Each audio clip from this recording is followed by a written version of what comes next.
Hello అండి, ఎలా ఉన్నారు? నేనైతే చాలా బాగున్నాను. మీరందరూ కూడా బాగుండాలని మనస్ఫూర్తిగా కోరుకుంటున్నాను. సుగుణ వంటింటికి స్వాగతం. ఈ రోజు మనం బ్రెడ్తోనే కాదండి, హల్వా రస్కులతో కూడా చేసుకోవచ్చు. మరి అది హెల్తీగా ఏ విధంగా తయారు చేసుకోవాలో చూసేద్దామా. Welcome back to my channel.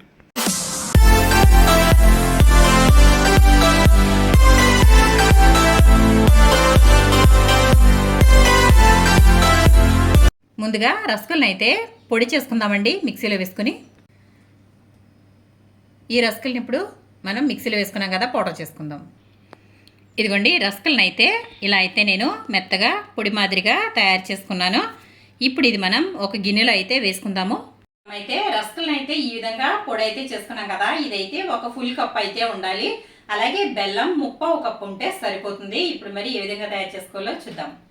ఇప్పుడు స్టవ్ అయితే వెలిగించుకుందామండి. స్టవ్ వెలిగించుకున్న తర్వాత బాండీ అయితే పెట్టేసుకుందాము. ఇది కొంచెం వేడవనిద్దాం. ఇప్పుడు స్టవ్ అయితే వెలిగించుకుని బాండీ పెట్టుకున్నాం కదా, బాండీ అయితే వేడైపోయిందండి. ఇప్పుడు ఇందులో మనం నెయ్యి అయితే వేసుకుందాము. మనం స్వీట్స్ అనేటప్పటికి నెయ్యి కంపల్సరీగా ఉండాలండి. నెయ్యికి వచ్చిన టేస్ట్ నూనెలతో వాటితో రాదు కాబట్టి స్వీట్స్లో కంపల్సరీగా నెయ్యి అయితే వేసుకోవాలి. నేను ఇక్కడ ఒక 3 స్పూన్ల వరకు నెయ్యి అయితే వేసుకున్నాను. ఇప్పుడు నెయ్యి అయితే వేడైపోయింది కదా, ఇందులో మనం కొంచెం అయితే జీడిపప్పులు వేసుకుందాము. ఈ జీడిపప్పుల్ని కొంచెం బాగా వేయించుకుందాము. ఈ జీడిపప్పు అయితే మంచి కలర్ వచ్చేసింది కదా, ఇప్పుడు ఇందులో మనం సారపప్పు అయితే వేసుకుందాము. ఇదిగోండి, సారపప్పు అయితే వేసుకుందాము. ఇది ఎక్కువసేపు వేగాల్సిన అవసరం లేదు, 1 నిమిషం పాటు ఉంచి మనం తీసేసుకుందాము. ఇప్పుడు తీసేసుకుందామండి, వేగిపోయాయి. చూడండి, నేనైతే ఇవన్నీ తీసేసుకున్నాను. ఇప్పుడు మనం ఇదే నెయ్యిలో మనం రస్కుల పొడి అయితే వేసేసుకుందాం.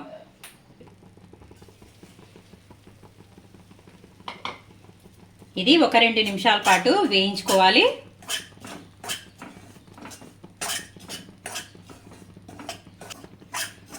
ఇప్పుడు ఇదంతా కూడా చక్కగా వేగిపోయింది. ఇప్పుడు ఇందులో మనం బెల్లం అయితే వేసుకుందామండి. ఈ విధంగా మనం తీసుకున్న 1/4 కప్పు బెల్లాన్ని ఇందులో వేసేసుకుందాము. ఇది ఒకసారి 2 నిమిషాల పాటు ఇలాగే కొంచెం వేయించుకోవాలండి. మనకి రస్కుల పొడి అనేది చాలా త్వరగా వేగిపోతుంది కాబట్టి ఇది మనం తిప్పుతూనే ఉండాలి. మనకి ఈ వేడికైతే బెల్లం అయితే చక్కగా కరిగిపోతుంది. మనం బెల్లం వేసేసుకున్నాం కదా, బెల్లం కొంచెం వేడికైతే కరుగుతుందండి. ఇప్పుడు మనం ఇందులో వాటర్ అయితే వేసుకుందాము. మనం ఏ కప్పు కొలతతో తీసుకున్నామో అదే కప్పుతో నేనైతే యూజ్ చేస్తున్నాను. చూడండి, మనం ఇదే కప్పుతో రస్కులు కూడా అయితే 1 కప్పు తీసుకున్నాం కదా, 1/4 కప్పు వరకు బెల్లం తీసుకున్నాము. అలాగే 1 కప్పు వాటర్ తీసుకుంటున్నాను. అలాగే 1/2 కప్పు వరకు పాలు అయితే తీసుకుందాము. చూసారు కదా, కొలతలు అయితే ఇవ్వండి. ఇప్పుడు వాటర్ అయితే మనం వేసేసుకుందాం. ఫుల్ కప్ అయితే తీసుకున్నాను.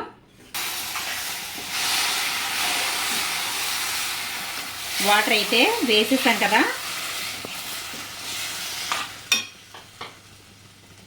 అలాగే పాలు కూడా ఒక 1/2 కప్పు వరకు తీసుకున్నాను. ఇవి కూడా ఇందులో వేసేసుకుందాం.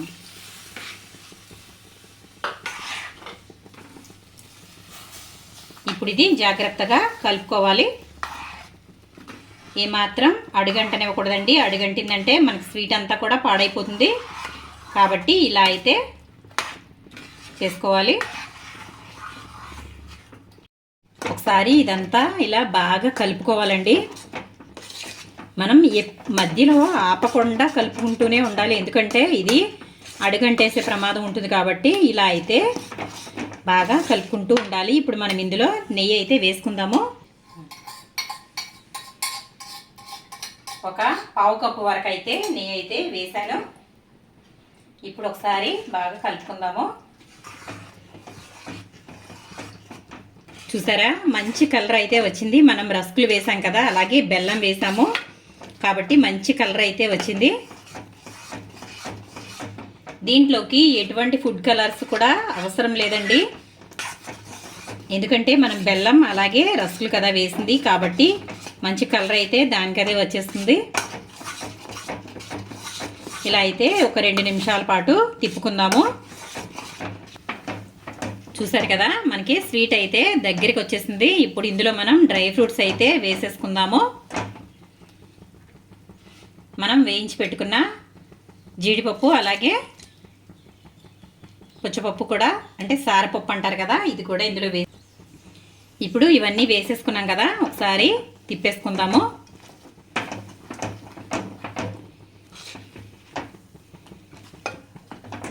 చూసారా మనకి స్వీట్ అయితే రెడీ అయిపోయిందండి.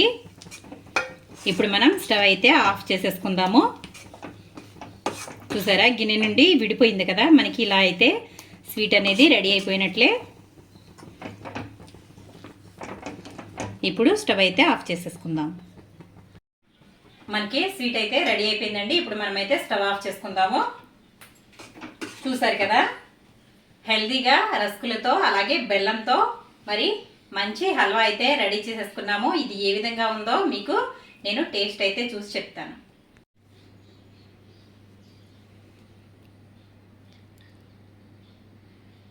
చూసారా ఎంత కలర్ఫుల్గా మంచి టేస్టీగా ఉండే రస్కులతో అయితే హల్వా మనం రెడీ చేసేసాం కదా. చూడండి ఎంత కలర్ఫుల్గా ఉందో.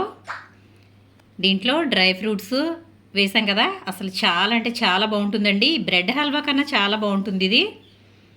మనమైతే టేస్ట్ అనేది చూద్దామండి.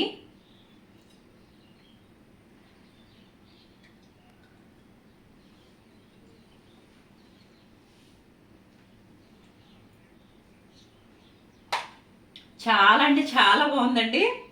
చాలా సాఫ్ట్గా స్వీట్గా అసలు ఆ టేస్టే వేరేగా ఉందండి. చాలా బాగుంది. బ్రెడ్ హల్వా కన్నా చాలా టేస్టీగా ఉంది. మీరు కూడా ఒకసారి తప్పకుండా ట్రై చేయండి ఫ్రెండ్స్.